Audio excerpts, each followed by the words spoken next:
Hello everyone, welcome back to Storytime with Mr. Jerome, where we tell stories that matter. Today's story is by an author that most of you should already be familiar with, Sally Lloyd Jones. She's the one who's writing that Jesus Storybook Bible that we read every Friday. But today we're reading a different book by her, titled Baby Wren and the Great Gift. Now, this is a fun story about a baby songbird living in a canyon. I think birds are awesome. I know it's winter, so we don't hear a lot of birds singing right now, but this story happens in the springtime or the summer when the birds are more active, and we can use our imaginations and imagine that we're there in this canyon with the bird. And let's see together what happens in the story. Baby Wren and the Great Gift by Sally Lloyd Jones and Jen Corris. In the narrow crevice of a giant rock face, in a great wide canyon, a baby inside her tiny nest peeped out. The baby was little and brown and a wren, and she watched in the air from her nest in the sky.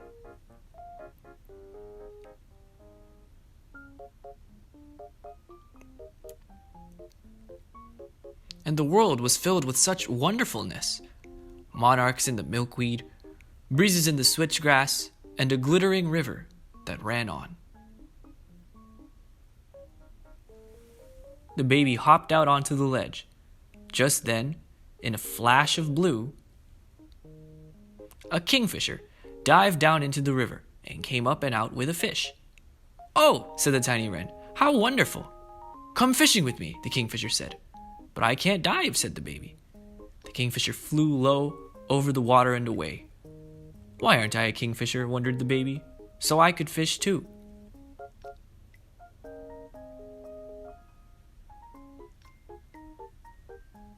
But no one answered. Monarchs played in the milkweed, a breeze rustled in the switchgrass, and the glittering river ran on. The baby crept along the wall. Just then, some ring-tailed cats scampered up the rock face. They did cartwheels on their ringtails. "Oh," said the tiny wren, "how wonderful! Do cartwheels with us," they said. "But I don't have a ringtail," said the baby. The ring-tailed cats cartwheeled together up the rocky face and away. "Why aren't I a ring-tailed cat?" the baby wondered. "So I could do cartwheels too." But no one answered. Monarchs played in the milkweed. A breeze rustled in the switchgrass, and the glittering river ran on. Just then, some sunfish splashed around and around in the water. "Oh," said the tiny wren, "how wonderful! Come and splash with us," they said. "But I can't swim," said the baby. The sunfish dropped back into the deep, dark water. "Why aren't I a sunfish?" the baby wondered. "So I could swim and splash too." But no one answered. Monarchs played in the milkweed, a breeze rustled in the switchgrass, and the glittering river ran on. Just then, the winds picked up, and a great storm blew into the canyon. The baby hopped back to the ledge.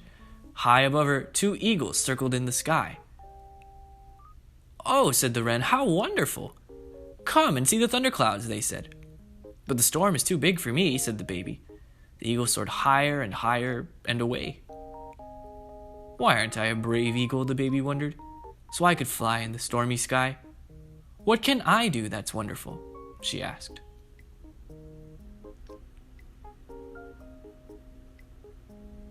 And just then, the sun painted the whole canyon pink. The tiny fairy bird sat very still and very quiet and looked and looked and looked, and what she saw couldn't fit inside her. It bumped into her heart, it dazzled in her eyes, it pushed on her throat until the tiny trembling bird with all her tiny might sang by herself a song. For all of the sky and shining sun, for milkweed, monarchs, and rivers that run, for kingfishers, sunfish, ring-tailed cats, for eagles and thunderclouds and storms blowing through, and that I'm here too, thank you.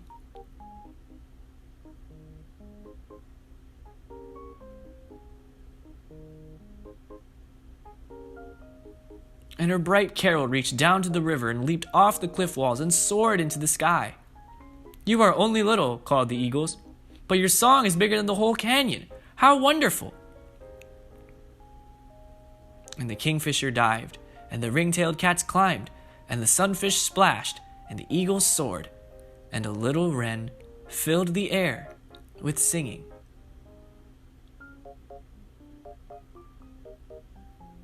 And the glittering river ran on.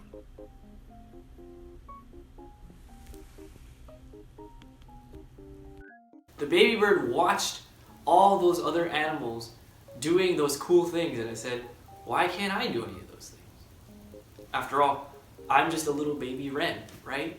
I can't do anything like that." But the baby wren could do something that those other animals couldn't do. It could sing really, really well. And that is the point of the story.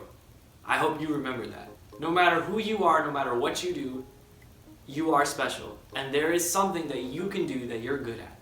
So don't feel bad if you don't look like somebody else or you can't do things that other people can. You are special, just the way you are. Now, it's time for our Learning Minute. In our story today, we read about a little baby wren that lived in a canyon. This isn't an imaginary bird. This story is based on a real type of bird called a canyon wren. They mostly live in Western Canada, Western US, and Western Mexico. And they look very similar to the one we saw in today's story. They're very small, about the size of your hands put together, and they're the same reddish-brown color that you saw in the story. Oh, I have an idea. Would you like to hear the song that the canyon wren sings? Listen closely.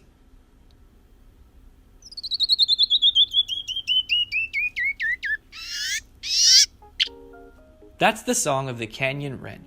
That's its special talent. Here's a question that you can discuss with your parents. What is something that you are good at? I hope you enjoyed today's Learning Minute, and I hope you enjoyed today's reading of Baby Wren and the Great Gift. Don't forget, as always, there will be a link in the description if you want to purchase a copy of this book for yourselves. I forgot to mention that earlier. But for now, it is time to say goodbye.